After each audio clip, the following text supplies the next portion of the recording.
consuming. And I think manufacturers and consumer goods companies like us need to make that trend easier. So the biggest thing that we're trying to do is green innovations. What can we do to both shape this desire to be green and to respond to it? And Magic is hand wash, which we launched some time ago, was one of them. And today we're going to talk about an even bigger one. Sweet.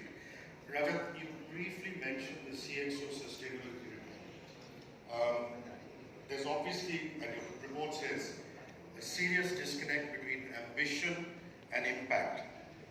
Considering that, since you've laid the precedent, what are the steps CXOs in India can take to bridge that gap? Thanks, Sid.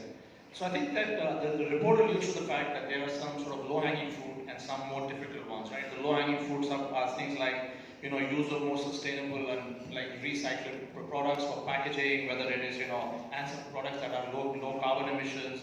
Also being more energy efficient in your buildings, more energy efficient in the equipment we use, training the people, on basically the impact of climate degradation and what are some of the things they need to do in their day-to-day lives, because employees go and impact the environment every day.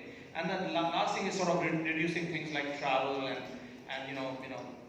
conferences like this to some extent, but I'm just saying just being careful about where we need to meet and where we don't need to meet, and which could be done virtually. But the harder ones that we have put on our report are developing new eco-friendly, climate-friendly products like what has been done here.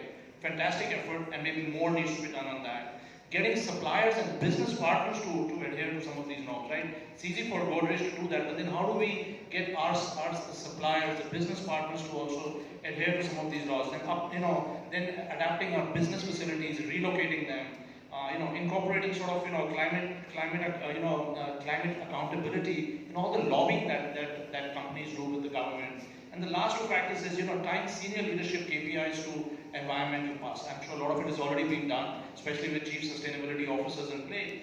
And the last one that Sunil also referred to, changing consumer behavior.